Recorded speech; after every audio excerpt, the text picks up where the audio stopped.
Once upon a time, in a kingdom far, far away, there lived a beautiful but cold-hearted ice queen named Maria.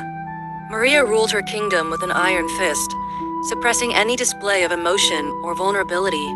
She believed that emotions were a sign of weakness, and that only through cold, calculated logic could true power be achieved. Her subjects lived in fear of her icy gaze and rarely dared to speak their minds.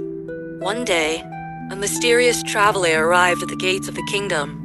He was a wise and compassionate soul who had heard of the Ice Queen's reputation and sought to help her thaw her frozen heart. He requested an audience with Maria, and to his surprise, she granted it. The traveler entered the Ice Queen's throne room and bowed respectfully before her. "Your Majesty," he said, "I have come to offer you a gift." Maria raised an eyebrow, her expression skeptical.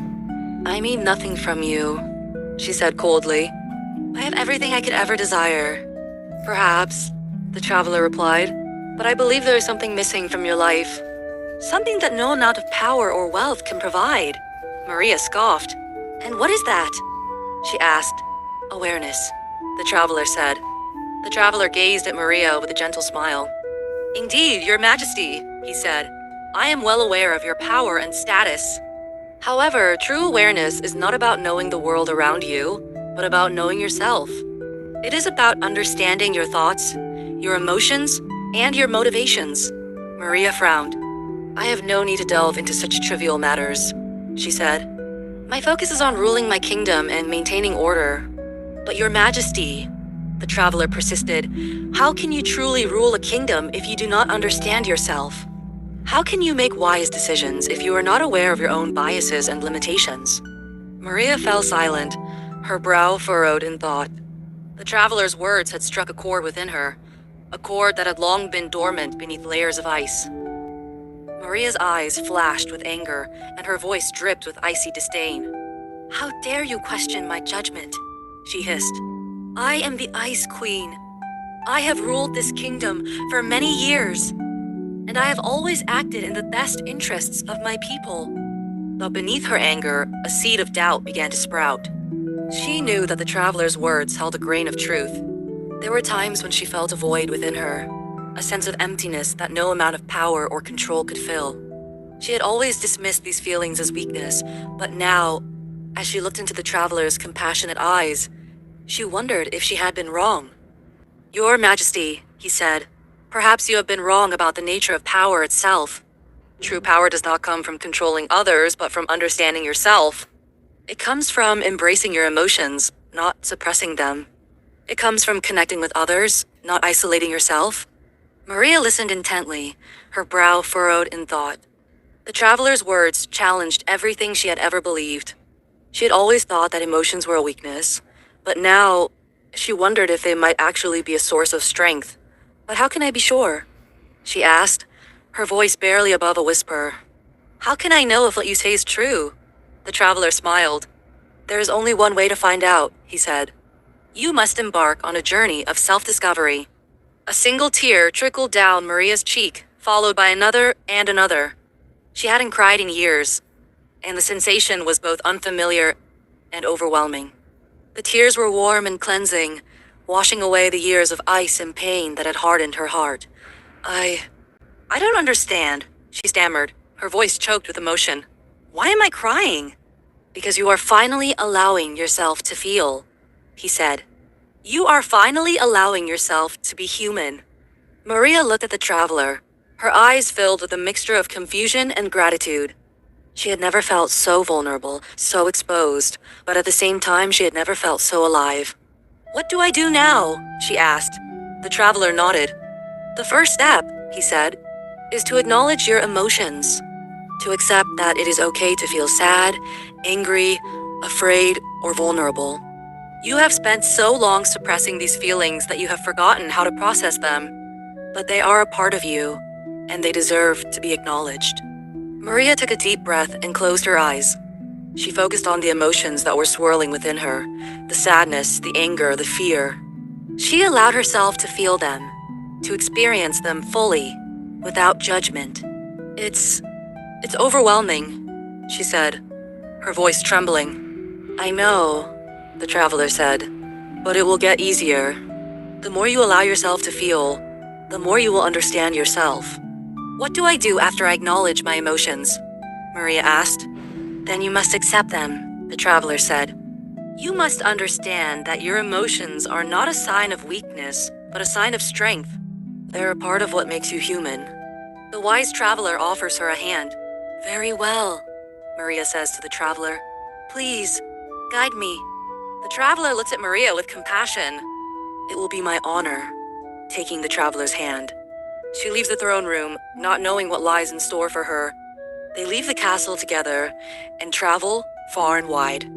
The traveler taught Maria all that he knew about the world around her. She learned about the beauty of nature, the importance of compassion, and the power of human connection. They soon encountered all the different people in her kingdom. Maria began to see her subjects in a new light. She realized that they were not just cogs in a machine, but individuals with their own hopes, dreams, and fears. She starts to realize how cold she's been, that it affected all of them. As Maria starts to recognize all the new sensations around her, she begins to wonder where her journey will lead her. Does she feel anything?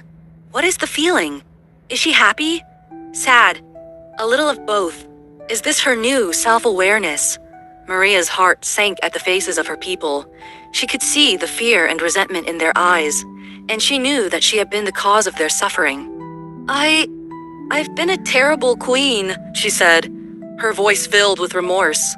I've been so focused on power and control that I've forgotten what it means to be human. The traveler placed a hand on her shoulder. It's not too late to change, he said. You can still make amends for your past mistakes. Maria looked at the traveler, her eyes filled with hope. But how? She asked. How can I ever make up for all the pain I've caused? You can start by showing your people that you care, the traveler said. You can start by listening to their concerns, addressing their needs, and treating them with kindness and compassion. Maria gathered her council and announced her intention to meet with her subjects. Some of her counselors were skeptical, but Maria insisted that it was time for her to listen to her people and understand their needs. News of the queen's invitation spread throughout the kingdom like wildfire. People were both excited and apprehensive. They had never been given the opportunity to share their emotions with the queen before, and they didn't know what to expect. On the appointed day, a large crowd gathered in the castle courtyard. Maria stood before them, her heart pounding in her chest. She was nervous, but she was also determined to show her people that she had changed. Maria looked at the crowd before her and took a deep breath.